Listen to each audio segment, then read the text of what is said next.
Assalamualaikum warahmatullahi wabarakatuh. Halo anak-anak, hari ini kita akan belajar tentang membuat pertanyaan berdasarkan teks non-fiksi. Tema 5, subtema 2. Telah kita pelajari di pertemuan yang lalu teks non-fiksi. Nah, apa itu teks non-fiksi? Teks non-fiksi adalah karangan yang ditulis berdasarkan fakta, data, dan hasil pengamatan, bukan berdasarkan imajinasi seseorang. Contohnya, teks pelajaran, teks biografi atau riwayat hidup, dan teks sejarah suatu bangsa. Di samping adalah contoh teks non-fiksi mata pelajaran.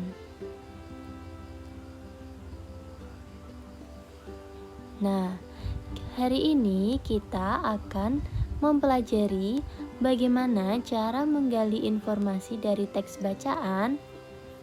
Ya, dengan membuat pertanyaan berdasarkan teks bacaan.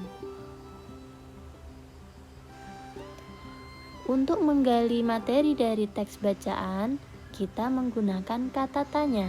Apa saja kata tanya itu? Ya, kata tanya ada apa, siapa, bagaimana, di mana, kapan, dan mengapa. Fungsi kata tanya. Fungsi kata tanya apa? Apa digunakan untuk menanyakan benda atau sesuatu, keadaan atau perbuatan. Siapa digunakan untuk menanyakan orang yang terlibat. Di mana digunakan untuk menanyakan tempat berlangsungnya suatu peristiwa. Kapan digunakan untuk menanyakan waktu terjadinya sebuah atau suatu peristiwa atau kejadian. Mengapa digunakan untuk menanyakan sebab atau alasan suatu peristiwa terjadi. Dan kata tanya yang terakhir, bagaimana digunakan untuk menanyakan keadaan atau kejelasan tentang suatu hal, cara, atau proses pengerjaan sesuatu. Nah, dalam materi ini akan dicontohkan beberapa kata tanya untuk mencari apa aja yang ada dalam materi teks bacaan. Nah, contoh yang pertama, kata tanya apa? Kita bisa membuat pertanyaan berdasarkan teks bacaan tentang apa peran padi dalam rantai makanan di ekosistem sawah. Nah, apa anak-anak kira-kira jawabannya ya? Ya, benar. Jawabannya, peran padi dalam rantai makanan sebagai produsen. Ya, kata tanya selanjutnya adalah bagaimana.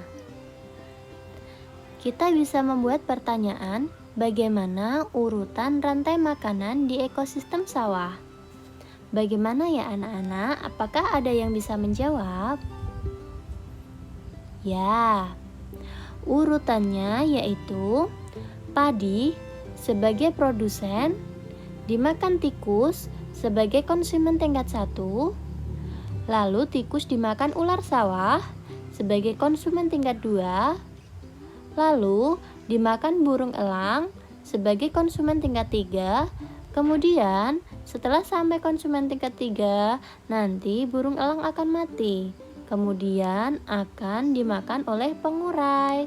Siapa pengurai itu? Pengurai ada bakteri, jamur, dan berbagai jenis cacing.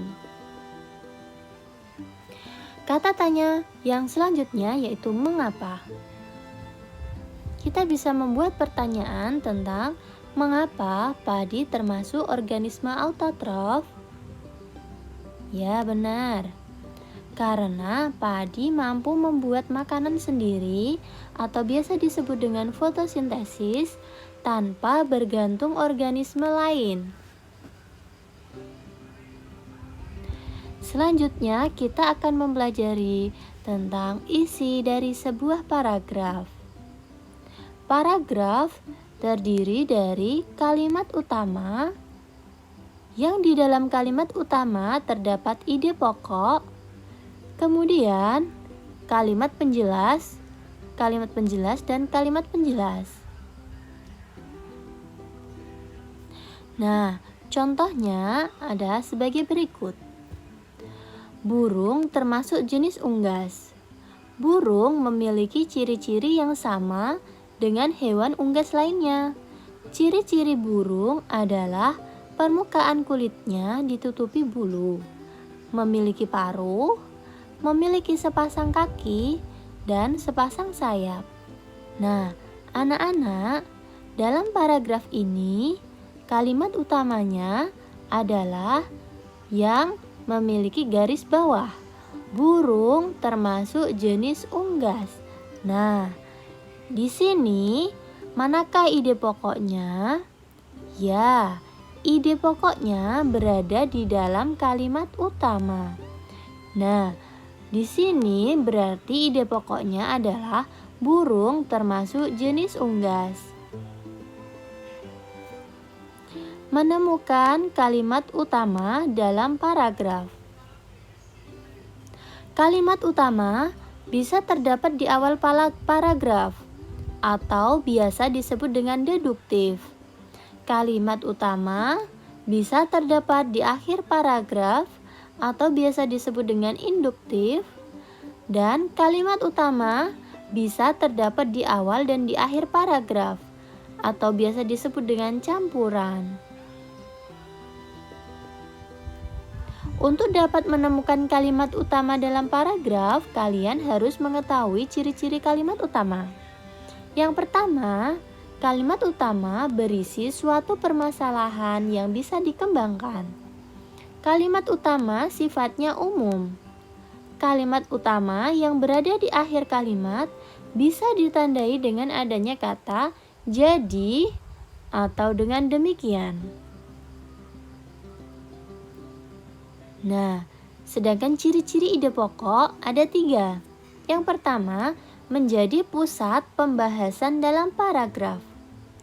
Bisa berdiri sendiri dengan arti yang jelas sehingga tidak membutuhkan konjungsi seperti karena. Ide pokok berada di dalam kalimat utama. Nah, kita akan mencari ide pokok atau gagasan pokok pada paragraf pertama teks bacaan tadi. Sawah merupakan ekosistem buatan manusia untuk memenuhi kebutuhan pangan pokok manusia. Tanaman yang ditanam di sawah berupa padi yang kemudian diolah sedemikian rupa menjadi beras dan nasi supaya dapat dimakan. Memakan tidak hanya dilakukan oleh manusia saja, akan tetapi organisme yang mampu hidup di dalamnya. Nah, dari paragraf tersebut, manakah ide pokok atau gagasan pokoknya? Nah, anak-anak, pada paragraf ini, kalimat utamanya berada di depan ya. Berarti, ide pokoknya adalah sawah merupakan ekosistem buatan manusia. Nah, untuk kalimat selanjutnya, kalimat kedua dan sampai terakhir merupakan kalimat penjelas. Contoh selanjutnya. Padi merupakan produsen yang termasuk organisme autotrof pada ekosistem sawah. Organisme autotrof yaitu organisme yang mampu menghasilkan makanan sendiri tanpa bergantung organisme lain. Makanan dihasilkan dengan bantuan sinar matahari melalui proses fotosintesis. Populasi padi pada tingkat produsen cukup melimpah karena mereka merupakan sumber utama energi makanan untuk makhluk hidup lain bertahan hidup. Nah, anak-anak, pada paragraf ini kalimat utamanya juga berada di awal. atau biasa disebut dengan deduktif ya. Jadi, kalimat utamanya adalah padi merupakan produsen yang termasuk organisme autotrof pada ekosistem sawah. Nah, lalu manakah ide pokok atau gagasan pokoknya? Ya, ide pokoknya sama ya. Padi merupakan produsen yang termasuk organisme autotrof pada ekosistem sawah. Contoh selanjutnya, konsumen pada ekosistem sawah terdiri dari konsumen 1, konsumen 2, konsumen 3, atau konsumen 4. Contoh konsumen tingkat 1 adalah tikus, burung, maksudnya burung pipit, ulat, belalang, dan keong mas. Contoh konsumen tingkat 2 yaitu ular sawah dan katak. Contoh konsumen tingkat 3 atau 4 adalah burung elang dan ular sawah. Nah, anak-anak, dari teks bacaan ini, manakah kalimat utamanya?